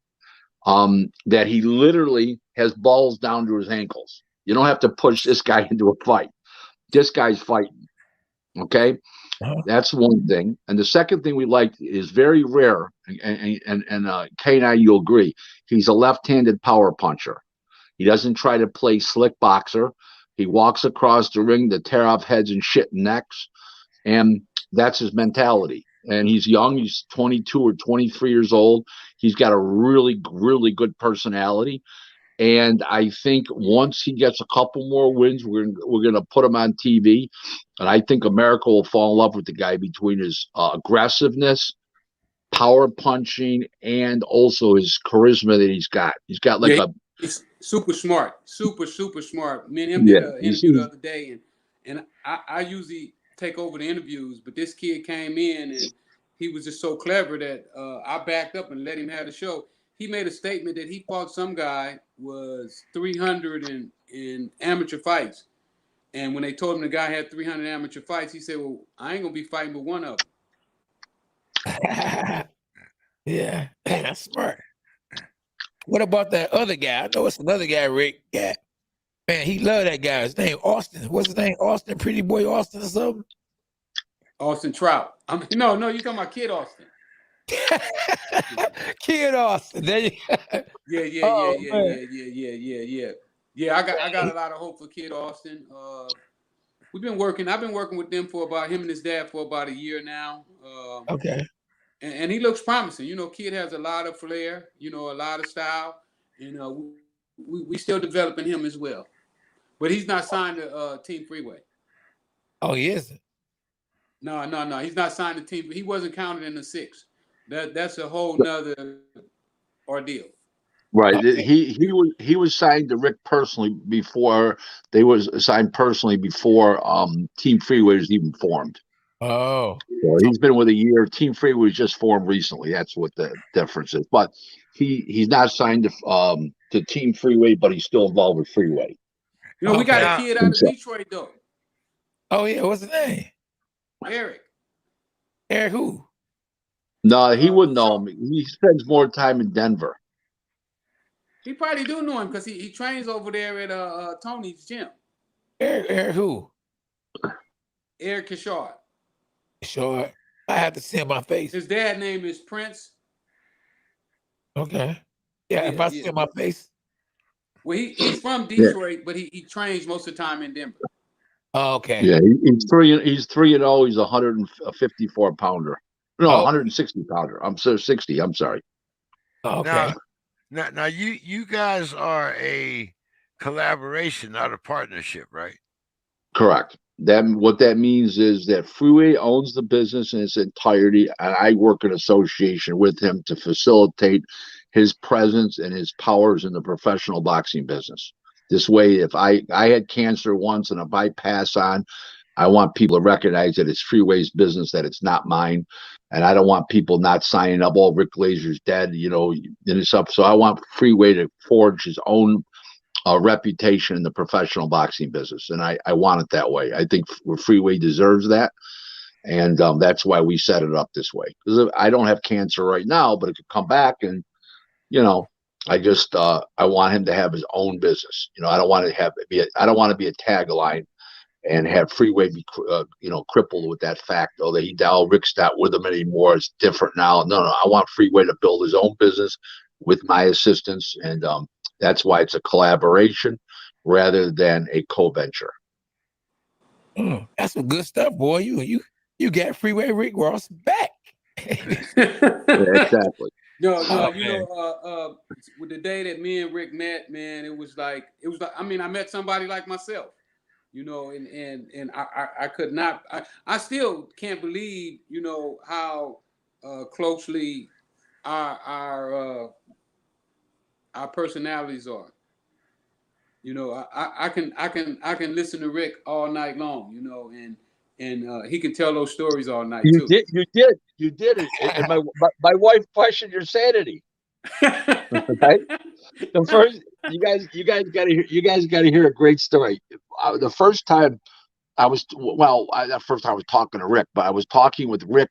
I was in my home. I was back from San Antonio with the meetings with Rick, and Rick and I determined we were going to work together. This is November. And my wife said there, I told my wife, because my wife said, "You didn't talk his ear off, did you?" I said, "Well, I said I wanted to give him some teachings and get him to understand things, so we get rolling faster this way." Oh boy, do I feel sorry for him, she says, right? So Freeway was on the phone, just like we are now, and I got it on the speaker, but we weren't on Zoom or StreamYard. But I'm on the phone with him, and she says, "Who's that?" I said, "That's Freeway. Freeway, this is Sadia, Rick's wife." He says, "He didn't talk your ear off, did he?" She goes, Freeway says, he says, "Well, yeah, I loved it, but I learned so much, and was very entertaining and everything." My wife goes, "Oh boy." He goes, "You should," he says, you're lucky you're not married to him." So, I've been married to my wife for 8 years, and my marriage is great. And, it's every day I got is a blessing, because I was supposed to die. I was they gave me my last rites. I was on my deathbed. I had cancer for 32 months. I was actually on my deathbed for 65 days. And in 2017, I got it in 2016, but it kept growing and growing. They couldn't stop it, and finally they hit on the right cocktail, the right mixture of chemo, and it started to shrink it. And here I am today. They told my wife, "Start making arrangements." And did you start making arrangements yet? They were convinced I wasn't coming out on, standing on 2 feet. And I did. Matter of fact, when they went to put me out of the hospital to send me home so I could start taking the treatments every 21 days, go back for the treatments for 3 days in a row for 21 days, they wanted me to go out in a wheelchair. I says, "I'm not going in no fucking wheelchair." I says, you're gonna make me strong." I said, "I understand you can put steroids and protein in you and make me strong." So over 10 days, they gave me protein and steroids, and I walked out of that hospital. Now, remember, I was supposed to be dead. The whole place was lined up on the hallway, staring, thinking I was going to fall down or do something, something was going to happen to me, right? And I got 25, 30 steps down the hallway. It was a long ass hallway. And everybody started clapping, about 60 people, nurses and doctors, and everybody started clapping because they all wrote me off. Then here's the funny part of the story that you guys will get a kick out of. My wife is black. Okay, my wife is drop dead gorgeous. Okay, and my wife looks like a young Diana Ross. My wife is brilliant in business, very successful. She did not marry me for money. She's got her own money. Okay, she has had a business her whole life. She's a has a So, small home. are you saying it was the looks, Rick? Oh, it was everything. It was everything. It was she's a great lady. There's nothing. There's my wife is. I would do it all over again. But I get married tomorrow. Oh, but I even pay for the whole marriage license this time.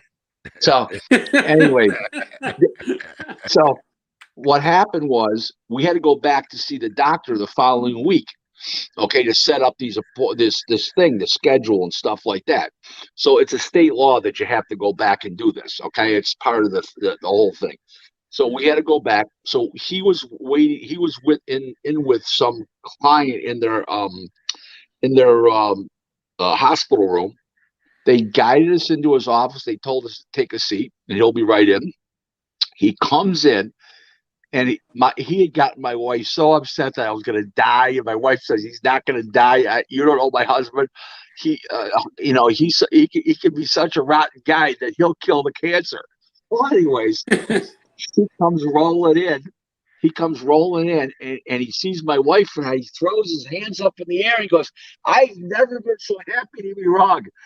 She says, "Sit down, you bastard. I'm going to give you an earful." So my wife drilled this doctor for about 10 minutes, and he keeps looking at me for help, right? I says, "Doc, wrong guy."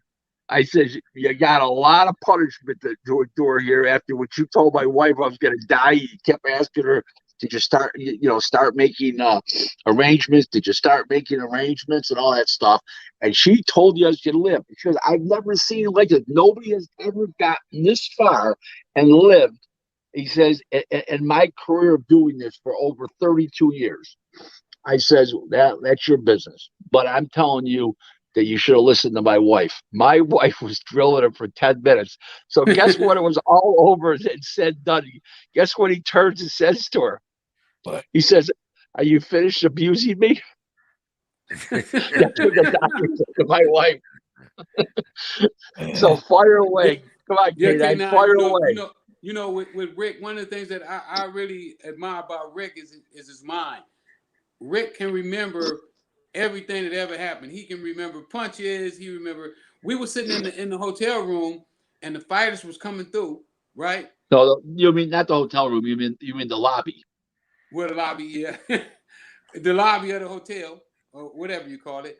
And as fighters come through, he would name their names, their weight, who their trainer was, and if they had a manager or not. I'm like, you got all that information? I was like, I could take over the world with that kind of information. You can't give me that kind of information. That's too much information for me. You know, I'm used to doing stuff with no information at all. When you run into the wall and be like, oh, that was a wall there. When you hit the ground, and you go, oh, that's the ground. You know, you got to figure it out. So when I met Rick and I saw how brilliant his mind was, I was like, oh my God, I need this mind. I need that. I need that. Now, Rick, you're still out here in Las Vegas, right? Me? No, I'm in LA. No. You're in LA, and you're on the opposite coast, right, Mr. Glaser? Yeah, I'm in Williamsville, New York, which is a suburb of Buffalo. Whoa! Wow! Yeah, K9. I don't know if you can say anything about the cold no more. I don't know if it gets colder than Buffalo. At least I know about Erie County Jail, but and the Peace Bridge, but that's another story. Wow. That's another That's story. pretty good. Erie County Jail. That's pretty good. You're good. I'll tell you one joke about Buffalo, guys. Okay, so one of the years ago, somebody famous was in Buffalo, and this is before our time. This is like the 40s, and some famous guy was here, and he basically was with a broad, and they were having a little sex, and she wanted him to get excited and rub on her nipples a little bit, right? She wasn't getting hard. She says, listen, I'm a real Buffalonian. Open up the window right now. My nipples will get, it was dead of the winter. My nipples will get hurt. So that's all you need to know. Well, I can tell you a story about Buffalo, and this is true. In 1978, it was so cold in the Erie jail that the fleas froze in the blankets. Oh, Wow. Okay. That's let a me good one. I never heard let that me one before. Yeah. let me tell you something, guys. If I tell you some of the weather stories here in Buffalo, you won't even believe it. It doesn't get that cold. At 8, 10 below is about the coldest it gets. But it's the amount of snow and the high winds that come with the snow sometimes. I mean, you can't even see out. Okay, we get 3 feet of snow like nothing here. And the only time they stop the school, the buses and they cancel the school is when the wind blows, so you can't see the kids and the cars and stuff. But if it's just snowing straight down with no wind, they'll carry on with school and everything else. Oh yeah. You people have no sense of weather up there at Right. all. Go Here's the ahead, worst thing K9. you can do. Here's the worst thing you can do for Buffalonians. Okay, you ready? Cancel bowling. When they hear their bowling nights canceled, oh my God, people are to panic. It's amazing. Oh, oh, but K9, go ahead. You were talking about the organization and how they got together and the fighters that they signed and whatnot. Go ahead. Oh yeah. Yeah. I know. You got Austin. Who all y'all got? I was trying to figure out, Rick. Who all y'all signed to? Who all y'all got signed? We got Alvin Bashur, Vermeer. We got Nafir Charles out of Philadelphia. Uh, Anthony Peterson out Oh, of DC. DC. Peterson brothers. Yeah, Hmm? yeah. Me and Anthony, we hit it off. We like brothers now.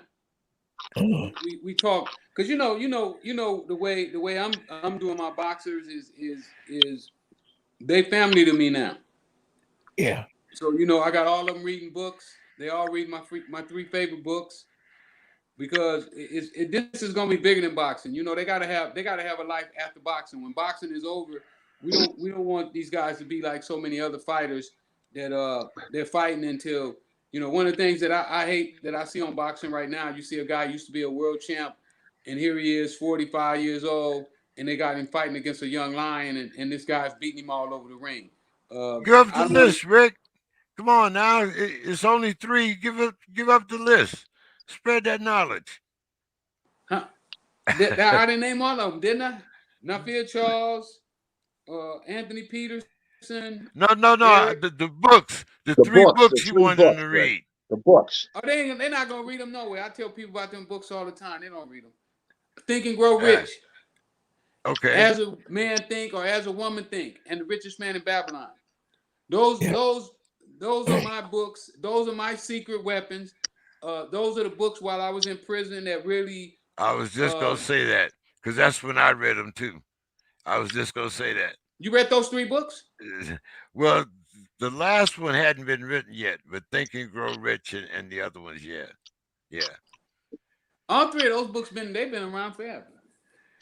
Well, the third one I hadn't read. Well, But it's the the other, oldest one, The Richest Man in Babylon. yeah, They dug those scrolls up out of ancient Babylon. I never read that one. I think, but that was like I said, I think I was in Milan then. I think I was in Milan, Michigan when I read those. Hey, Yeah, look. I read all 3 of them. I fell in love with them because when I read them, I saw myself in the dope game in those books, Okay. and I fell in love with them because I thought they was my books. I thought that was me. So I read them. I read each one of those books over 25 times, and I based my principles off of the teaching of those books. So I almost lived my life by the way that they say those principles should be practiced. Along with 300 other books I read while I was there. I didn't stop with those, but I continuously Yeah, read those. yeah. Well, you have a lot of time to read when that's one thing that you do have a lot of time to do. Unless you're filling your mind with a lot of idle stuff. But Well, a lot of guys in there, they spend their time playing spades and watching. yeah, When yeah. we first started, it was BET. Remember, they used to watch the videos all day, and then some guys watch the soap operas all day, and so Oh, it's plenty of things you could do to occupy your Yeah, time yeah, if you yeah. don't know what you're doing. But see, I knew when I was there, one of the things that I came to grips with is that I like a lot of money, and Well, I had to do something. I had to figure out how I was going to get the same kind of money I used to get without going back to prison.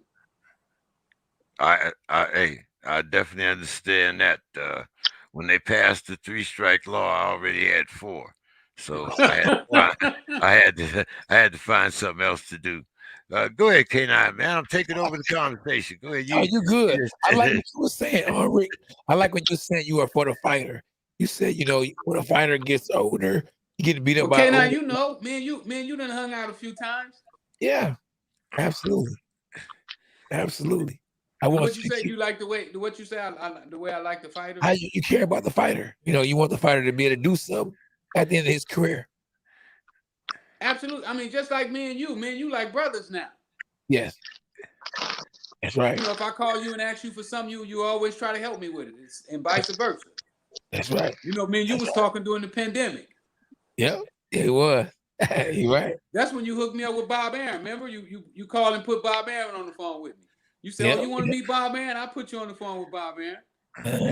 Yeah. As a matter of fact, I was supposed to go meet with Bob the day the pandemic hit, and I called Bob. I said, "Bob, I can't come see you. Pandemic just hit, and you 80-something years old. I can't come around you like that, dear." Yeah. Yeah. You're right. Now he's 90. 2 years later. Wow. Time go by quick. Yeah. Don King is 90. Don Elbaum is 90. And Bob Arum is 90. They're all 90. Yeah, man. Whatever they was eating back then, the people should eat that now.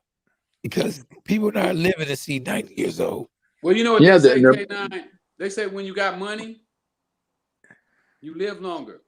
I was reading an article in the National this is true stuff. I was reading this in the National Geographic, and they were saying that they don't have the normal pressures and like when I was growing up, my mom was worried about the light bill, the water bill. We didn't have no food in the house. And when she got a car, she was worried about how she was going to pay a car note and her insurance. Yeah. So, all those things kill you. Wow. It's called stress. Yeah. Yeah, you're right. That makes sense. That makes a lot of sense. So, these guys in boxing, they got a little money. The Bob Arons, the Don Kings, they got a little money.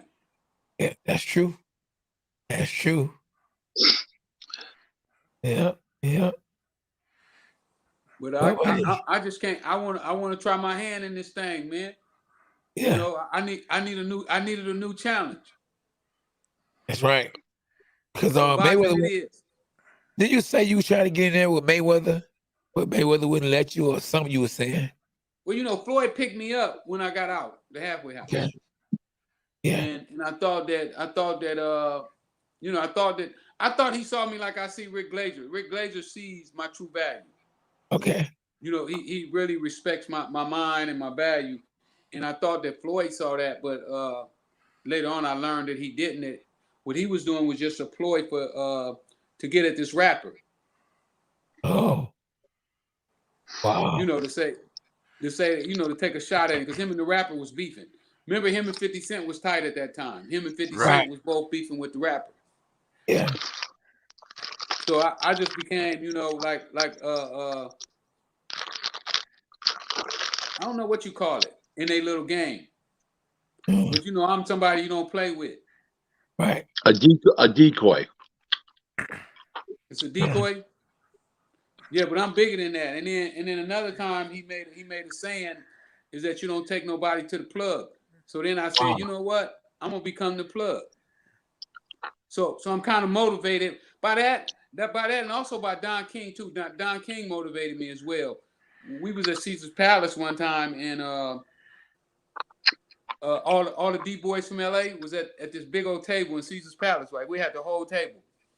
And Don King came up and he walked around the table and he shook all of our hands, kind of like congratulating us for, thanking us for coming to his fight.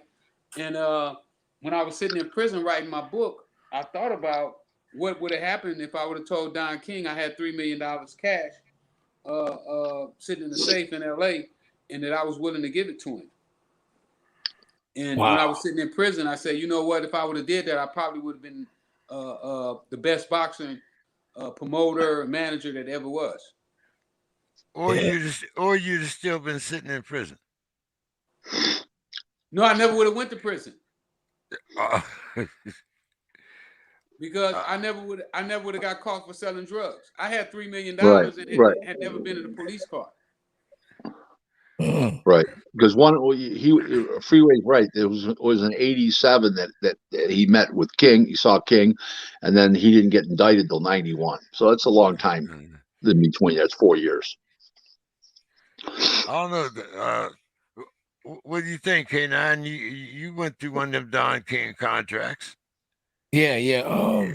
I don't know. Hey, I feel like this. If a promoter or a manager, anybody gets you, you can't really too much blame the promoter or the manager as much as you blame yourself.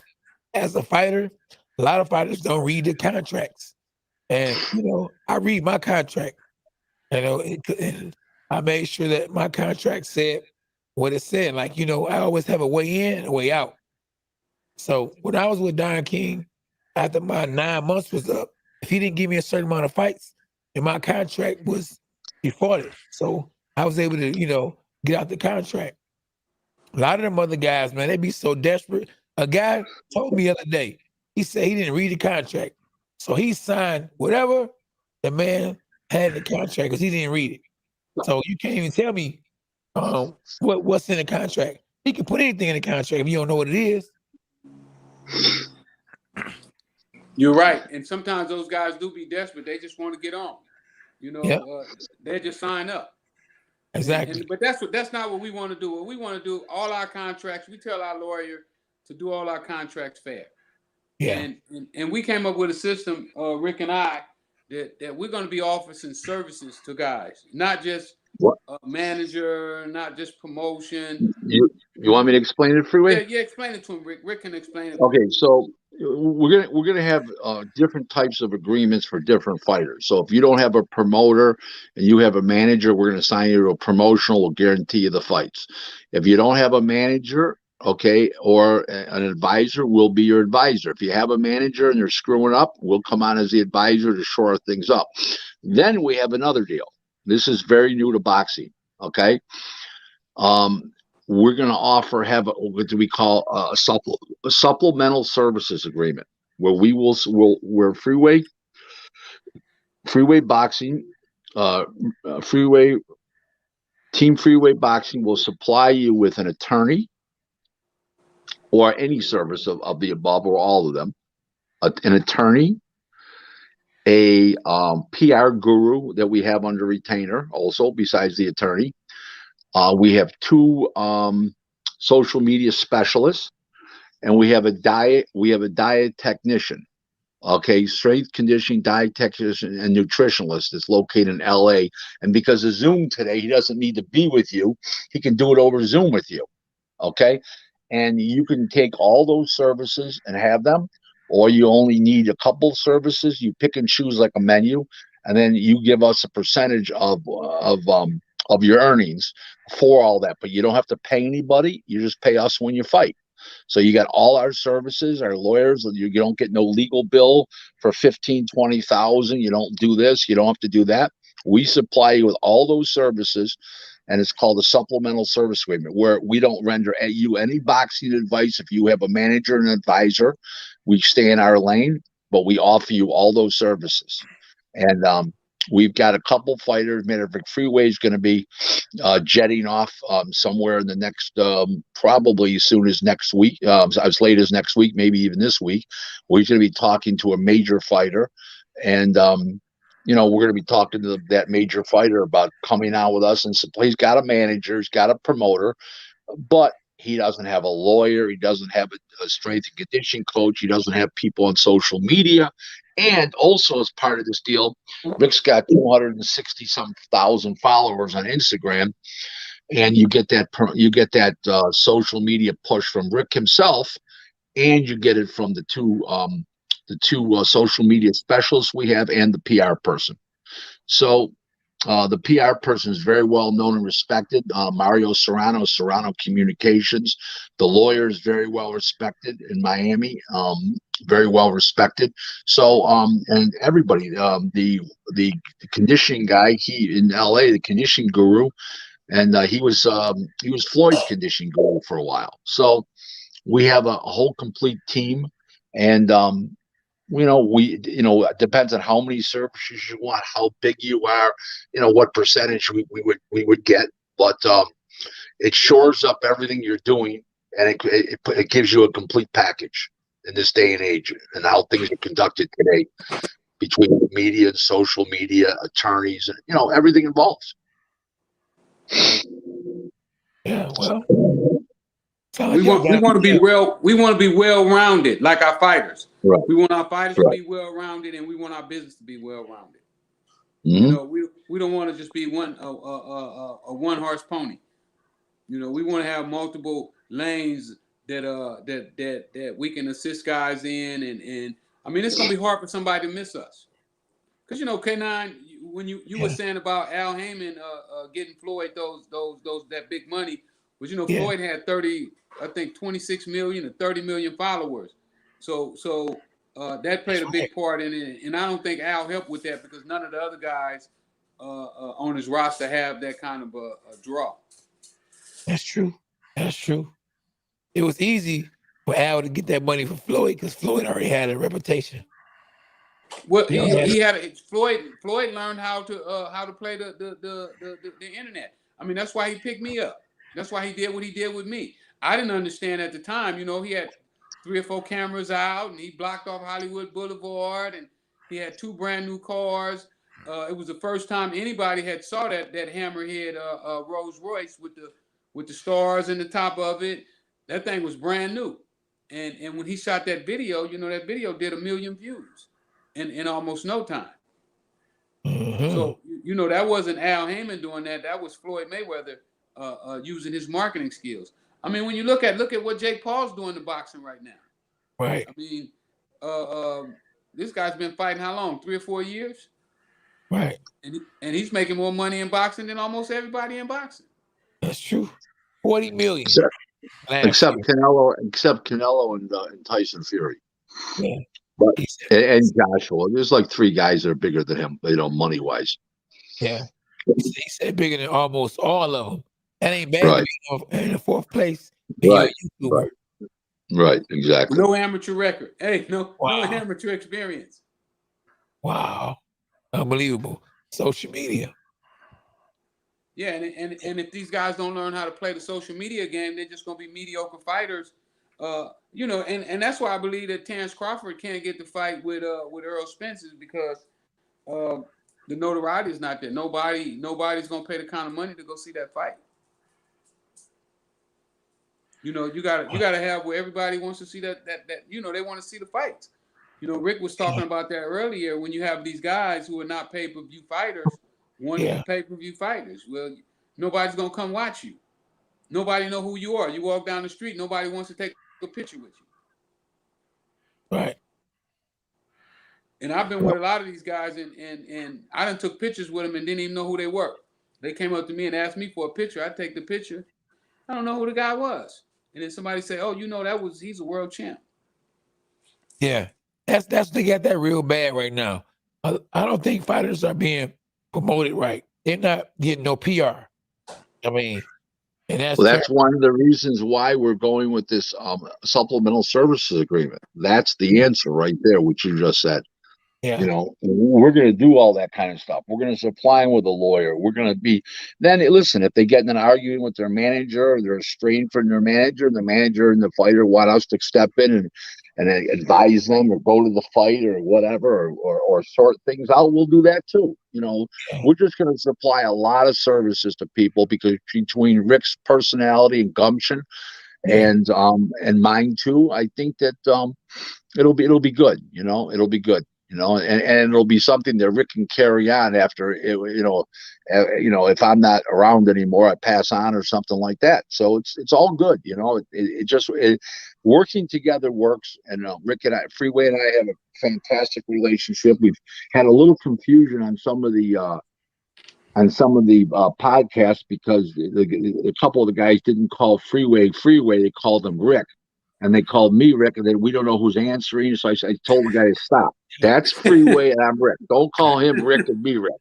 You're causing confusion. I told him you're causing confusion in your own marketplace. So call him Freeway and call me Rick. Nobody really calls him Rick unless you're talking directly to him and there's nobody else there. So I'll call him Rick or Freeway, but it's Freeway. I mean, everybody knows him as Freeway. So there you go. A real Rick Ross. or the real Rick Ross. But you can't go, hey, real. Hey, Freeway. You know what I mean? Double R, the double R. Hey, just call me. Exactly. What you call me? Just call me. Exactly. Yeah. Well, hey, I appreciate y'all for tapping in tonight. Y'all, I know you got social media presence. You want to give your social media presence? Yeah. Tell everybody follow me at Freeway Ricky on Instagram, Freeway Ricky Ross on Facebook, and Freeway Rick on Twitter. Yeah. And I'm real Rick Glaser 1. I've got 4,100 some odd followers. There's a lot of fake Rick Glaser accounts out there.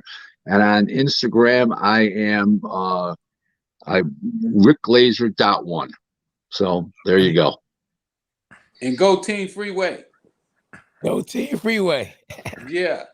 One love, my guy. Appreciate you. All right. Appreciate y'all, man. I enjoyed it. Oh yeah. Thanks for having us. And James and K9, you asked some great questions tonight, and we always appreciate and people that interview us, Freeway and myself, that are intelligent and ask good questions. Because I know James there; he did a lot of research, and I am impressed, and I would be flattered to be on your show again with Freeway. Okay. Thank you so much, guys. Hey, K9, when I get my first belt, K9, you better be there. Oh yeah, man. Listen, for sure. No, you better be there, K9. Oh yeah, no doubt. Thanks, too, guys. Hey, all right, have a good night, you guys. Appreciate y'all. Right, I'm just down the street in San Diego, Rick. I'll see you when I come up to LA.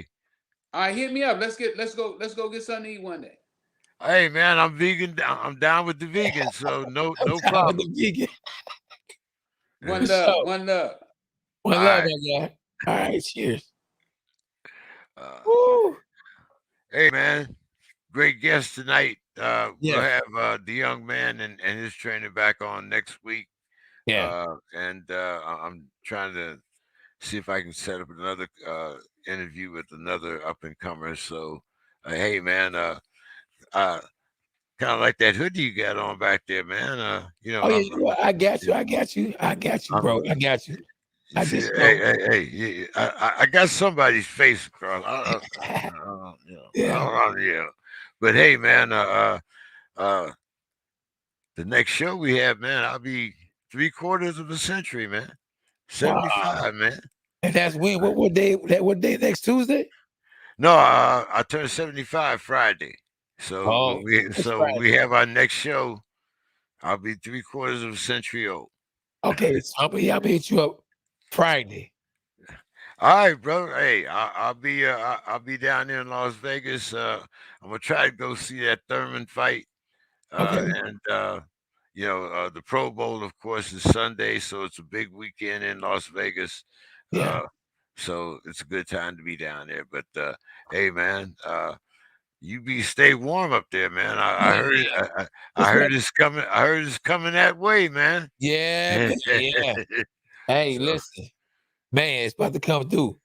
Thanks for holding it down the other day too, because you see I'm still under the weather. So, hey, man, always here. Oh yeah, right. Appreciate you. All right, my dog. By the way, you can catch me on Facebook. Just look at J.E. King 3 there. You can catch me on Facebook. You can catch all of our shows. The Dog Pound,